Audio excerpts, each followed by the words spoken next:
بسم الله الرحمن الرحيم. لبيك اللهم لبيك يا لا شريك يا لبيك يا غفران يا نعمة يا أحد يا شريك لك لبيك اللهم لبيك يا لا شريك يا لبيك يا غفران يا نعمة يا أحد يا شريك لك لبيك اللهم لبيك يا لا شريك يا لبيك يا غفران يا نعمة يا أحد يا شريك لك لبيك اللهم لبيك لبيك لا شريك لك لبيك إن الحمد والنعمة لك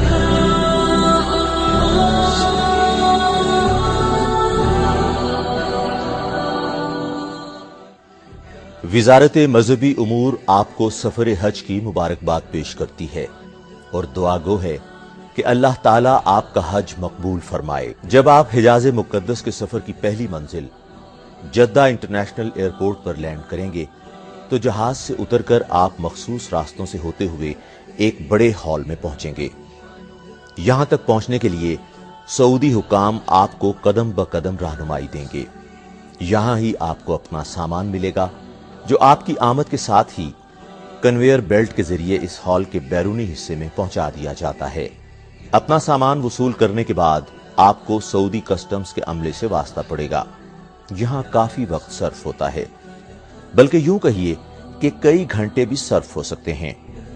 کسٹمز کا عملہ آپ کے کاغذات چیک کرنے کے ساتھ سامان کی مکمل چھان بین کر سکتا ہے۔ سامان کی چیکنگ کے دوران کسٹمز کے عملے کو مطمئن کیے بغیر کوئی بھی مسافر ایئرپورٹ سے باہر نہیں جا سکتا، اس لیے ان مراحل کو صبر و تحمل اور خندہ پیشانی سے طے کریں۔ کسٹمز حکام سے فارغ ہونے کے بعد آپ ہال سے نکلیں گے تو آپ کو پاکستان حج مشن کے معاونین اور اہلکار خوش آمدید کہیں گے۔ آپ کو مکہ مکرمہ لے جانے والی بسوں تک پہنچائیں گے جو مکتب اور بلڈنگ کی ترتیب کے لحاظ سے روانہ ہوں گی۔ جدہ سے مکہ مکرمہ کا فاصلہ اگرچہ بہت زیادہ نہیں، لیکن حج کے دنوں میں بہت زیادہ رش اور قدم قدم پر چیکنگ کے مراحل طے کرتے ہوئے یہ بسیں بعض اوقات 5-6 گھنٹے میں جدہ سے مکہ مکرمہ پہنچتی ہیں۔ مکہ مکرمہ میں حجاج کرام کو ان کی رہائش گاہوں تک پہنچایا جاتا ہے، جہاں پر موجود معاونین آپ کی مختص رہائش پر پہنچانے میں آپ کی مدد کریں گے۔ کمرے میں سامان رکھنے اور ضروری لوازمات سے فارغ ہونے کے بعد آپ کو عمرے کے لیے روانہ ہونا ہے، جس کے لیے آپ کی رہائش گاہ پر بسیں موجود ہوں گی جو آپ کو حرم پاک تک لے کر جائیں گی۔ حرم کی طرف روانہ ہونے سے قبل اپنے گلے کے لاکٹ اور مکتب کے کارڈ ضرور ہمراہ رکھیں، جبکہ اپنی بلڈنگ اور مکتب کا نمبر اور علاقے کا نام لکھ کر اپنے پاس بھی رکھ لیں یا یاد کر لیں تاکہ راستہ بھولنے کی صورت میں معاونین آپ کو رہائش گاہ تک پہنچانے میں مدد دے سکیں۔ دوران سفر زیادہ سے زیادہ تلبیح پڑھتے رہیں، فضول گفتگو اور شکوہ شکایت کو زبان پر نہ آنے دیں۔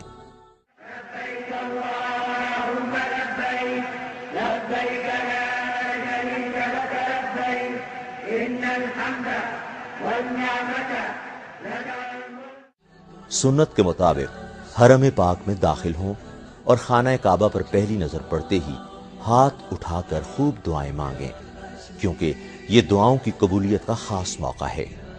اس کے بعد حجر اسود کی سیدھ میں، جس کی نشاندہی سبز ٹیوب لائٹ کے ذریعے بھی کی گئی ہے، کھڑے ہو کر خانہ کعبہ کی طرف منہ کر کے نیت کریں، اے اللہ، میں آپ کی رضا کے لیے عمرے کے طواف کی نیت کرتا یا کرتی ہوں، اسے میرے لیے آسان فرما دیجئے اور قبول فرما لیجئے۔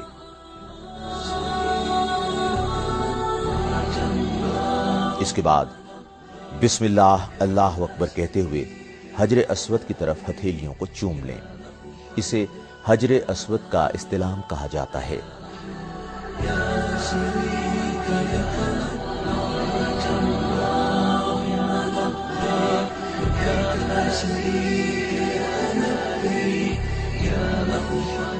اس کے بعد طواف شروع کریں اور دوران طواف مسنون دعائیں زبانی یا دیکھ کر پڑھیں۔ نیت طواف یا دیگر مقامات پر پڑھی جانے والی دعاؤں کے عربی الفاظ اگر یاد نہ ہوں تو جو بھی دل میں آئے مانگیں، جس زبان میں چاہے مانگیں۔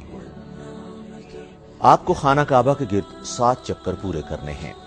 خیال رہے کہ مرد حضرات حالت احرام میں طواف کے دوران دایاں کندھا ننگا رکھیں گے، جسے استباح کہا جاتا ہے، اور صرف پہلے 3 چکروں میں سینہ تان کر تیز تیز چلیں گے، جسے رمل کہا جاتا ہے۔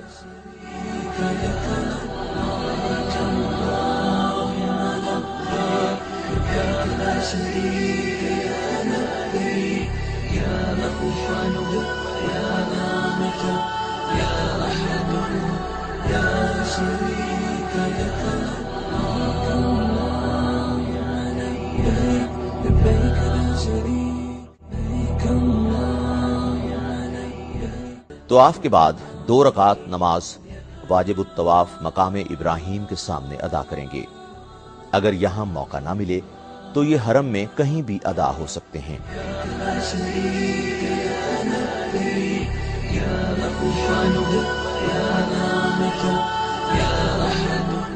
صفا اور مروہ حرم کے ساتھ ہی ہیں۔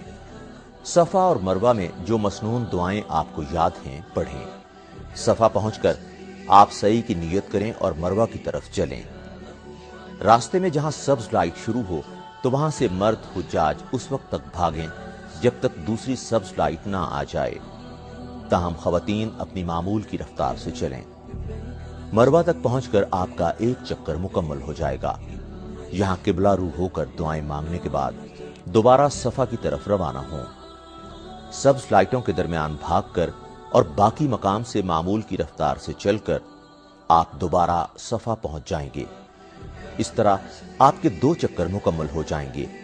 اسی طرح 7 چکروں کے بعد آپ کی سعی مروہ پر مکمل ہوگی۔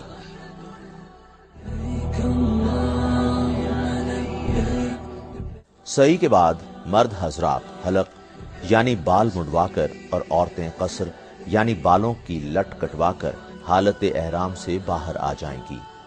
یوں آپ کا فرض عمرہ مکمل ہو جائے گا۔ بعد میں آپ نفلی عمرے یا طواف کر سکتے ہیں، لیکن عمرے کے لیے آپ کو میقات پر جا کر احرام باندھنا لازم ہے۔ آپ کی رہائش گاہیں مکہ مکرمہ میں عزیزیہ نامی بستی میں ہوں گی، جو حرم پاک سے تقریباً 7-8 کلومیٹر کے فاصلے پر واقع ہے۔ لیکن گھبرانے کی ضرورت نہیں۔ گورنمنٹ اسکیم کے تحت آئے ہوئے حجاج کی رہائش گاہوں کے باہر حرم آنے جانے کے لیے جدید ایئر کنڈیشنڈ بسیں مفت مہیا کی گئی ہیں، جو 24 گھنٹے وہاں موجود ہوں گی۔ اگر آپ چاہیں تو 5 نمازیں حرم میں ادا کر سکتے ہیں۔ حرم کے پاس پاکستانی پرچم والی ٹوپی اور سبز جیکٹ پہنے معاونین یا مددگار آپ کی رہنمائی بھی کریں گے کہ آپ کو اپنے علاقے کی بس کہاں سے اور کیسے ملے گی۔ گورنمنٹ اسکیم کے حجاج مشترکہ رہائش گاہوں میں قیام کریں گے، جہاں واش رومز، کچن اور واشنگ مشینیں بھی مشترکہ ہوں گی۔ اس لیے ضروری ہے کہ آپ بلا وجہ تنقید سے گریز کریں اور ایک دوسرے کی ضروریات کا خیال رکھیں۔ اب چونکہ سعودی حکومت کی ہدایات کے مطابق تمام سرکاری حجاج کو کھانا فراہم کیا جائے گا، اس مقصد کے لیے وقت پر ڈائننگ ہال آئیں اور یہاں کھانا تناول فرمائیں۔ کمروں میں کھانا لے کر جانا منع ہے۔ ادائیگی حج کے لیے آپ کو تقریباً 40 دن سعودی عرب میں قیام کرنا ہوتا ہے۔ آب و ہوا کی تبدیلی اور لاکھوں افراد کے ساتھ گھومنے پھرنے کی وجہ سے مختلف اقسام کی انفیکشن یا بخار، نزلہ، گلے کی خرابی اور بعض اوقات شدید تھکن کی وجہ سے جسم درد کی شکایت عام ہو سکتی ہے۔ ایسی صورت میں کسی قسم کی پریشانی کی ضرورت نہیں۔ وزارت مذہبی امور کی ہمیشہ سے یہی کوشش رہی ہے کہ حجاج کرام کو حج کے دوران زیادہ سے زیادہ سہولیات مہیا کی جائیں۔ اس مقصد کے لیے پاکستان حج مشن نے آپ کی رہائش گاہوں کے قریب ڈسپنسریاں قائم کی ہیں، جہاں پاکستانی ڈاکٹر اور پیرا میڈیکل سٹاف آپ کی خدمت کے لیے 24 گھنٹے موجود ہے۔ اگر ڈسپنسری سے علاج معالجے کے بعد بھی آپ کی صحت ٹھیک نہیں ہوتی تو آپ عزیزیہ میں واقع हुकूमत पाकिस्तान के कायम करदा बड़े हस्पताल में भी दाखिल हो सकते हैं, जहां पर एक्सरे, टेस्टों और ऑपरेशन तक की तमाम सहूलियात हुज्जाज कराम को मुफ्त मुहैया की जाती हैं। अगर खुदा न खास्ता कोई हाजी हादसे का शिकार हो जाए तो एम्बुलेंस सर्विस भी मुफ्त मुहैया की जाती है। सऊदी अरब में कयाम के दौरान कुछ बातों का बतौर खास ख्याल रखना अज़हद जरूरी है। यहां कवानीन इंतहाई सख्त हैं। खुदा न खास्ता अगर कोई हाजी कानून की खिलाफ वर्जी पर पकड़ा गया तो हुकूमत पाकिस्तान और पाकिस्तान हज मिशन इसमें किसी किस्म की मुदाखलत नहीं कर सकेंगे। ये भी जरूरी है कि सऊदी कवानीन का एहतराम किया जाए। कोई गिरी पड़ी चीज हरगिज ना उठाएं, क्योंकि यहां जमीन पर गिरी हुई चीज उठाने का मतलब चोरी है और चोरी की सजा इंतहाई कड़ी है। कहीं ऐसा ना हो कि आप सजा के साथ साथ हज से भी महरूम हो जाएं, जो कि आपकी जिंदगी की अव्वलीन ख्वाहिश है।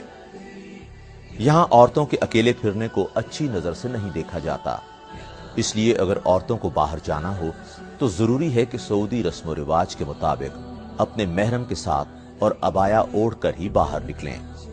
हज से पहले अपने मामूलात को तरतीब दें कि आपने किस वक्त हरम जाना है और कब वापस आना है। आराम भी जरूर करें। ऐसा ना हो कि हज से पहले इस कदर थक चुके हों कि हज के मौके पर बीमार हो जाएं, जो कि बजाते खुद एक मुश्किल और मुशक्कत तलब इबादत है, जहां आपको बहुत ज्यादा पैदल चलना भी पड़ता है। हज 5 दिनों का होता है, जो 8 जिलहज से शुरू होकर 12 जिलहज को खत्म होता है। हज से 2 दिन कबल सऊदी हुकूमत ज्यादा रश के बायस हरम की तरफ जाने वाली बसें रोक देती है, इसलिए इन दिनों में आप हरम पाक तक बसों पर नहीं जा सकते। अलबत्ता छोटी गाड़ियां और टैक्सियां हरम जा रही होती हैं, जिसका किराया मामूल से काफी ज्यादा होता है।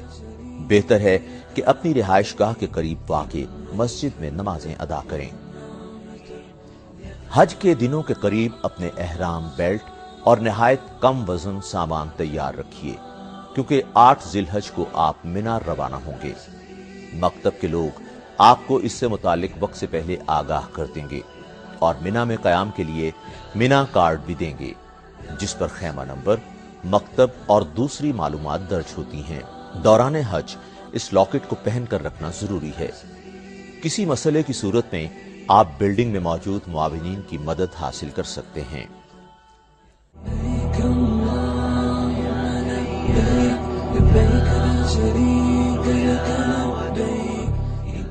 मिना पहुंचने के 2 तरीके हैं। कुछ हुज्जाज पैदल, जबकि कुछ बसों, गाड़ियों के जरिए रवाना होते हैं। एक जदीद और तेज रफ्तार ट्रेन भी मशायर में चलती है, जिसके जरिए हुज्जाज मिना से अराफात और अराफात से वापस मुजदलिफा और मिना पहुंचते हैं। मिना में कयाम के दौरान खाने पीने की एहतियात करें।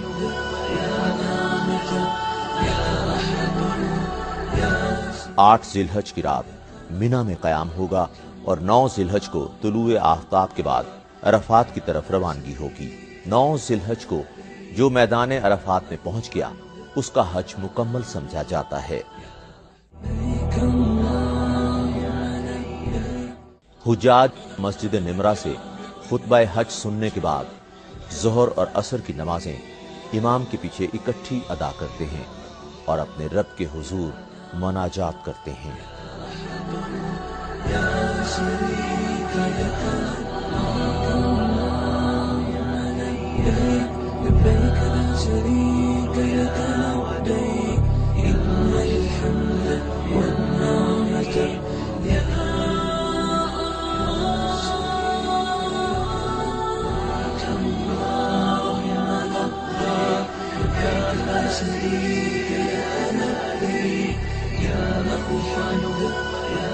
गुरूब आफ्ताब मुकम्मल होते ही तमाम हाजी मुजदलिफा की तरफ रवाना हो जाते हैं।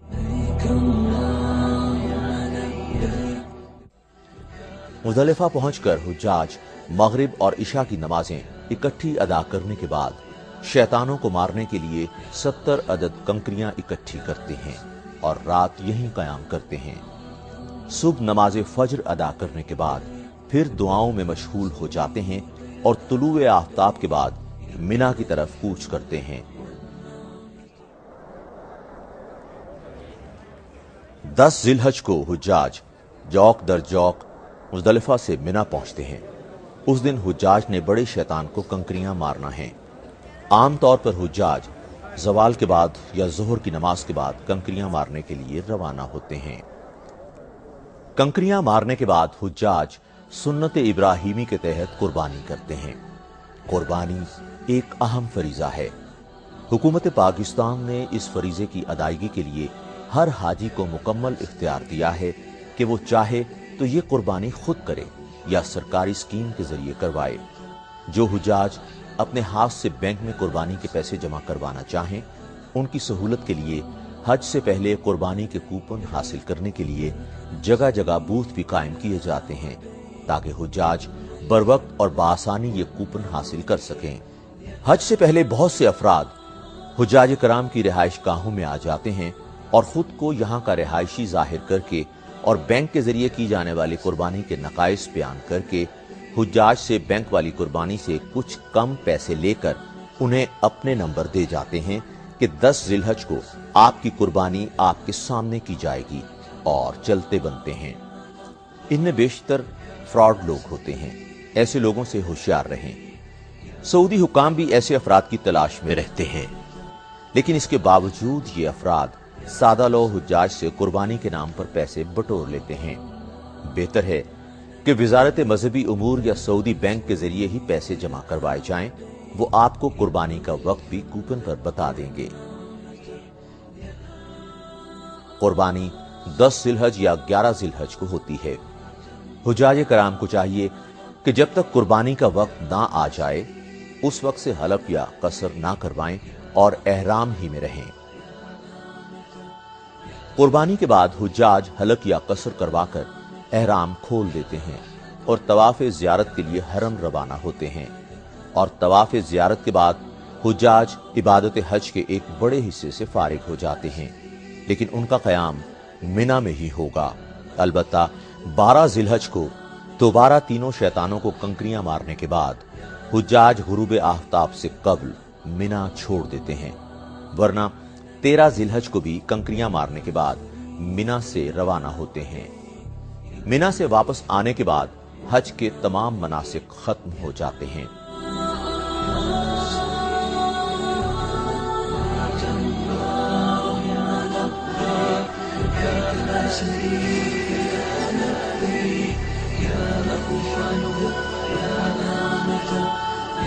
मक्का मुकरमा से रवाना होते वक्त हुज्जाज तवाफ विदा करते हैं।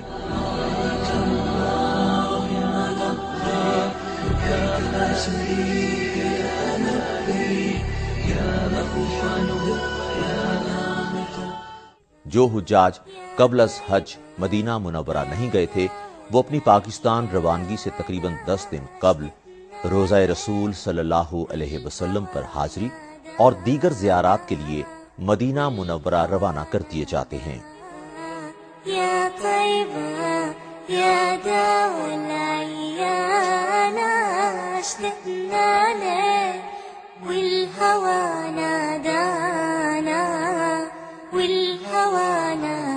मदीना मुनव्वरा पहुंचकर बावुजू होकर मस्जिद नबवी सल्लल्लाहु अलैहि वसल्लम तशरीफ ले जाएं और 2 रकात नमाज नफल शुक्राना के बाद बाबुस सलाम के रास्ते रोज़ा रसूल सल्लल्लाहु अलैहि वसल्लम पर हाजिरी दें कि अल्लाह ताला ने आपको ये लम्हा नसीब किया जिसकी आरज़ू आपकी जिंदगी की अव्वलीन ख्वाहिश थी।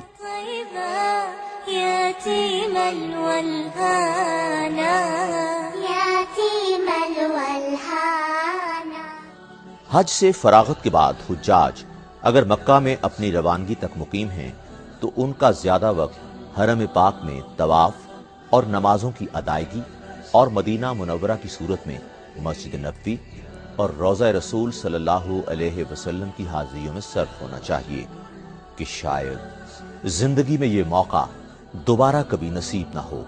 अल्लाह ताला आपका हज कबूल व मकबूल फरमाए। आमीन सुम्मा आमीन।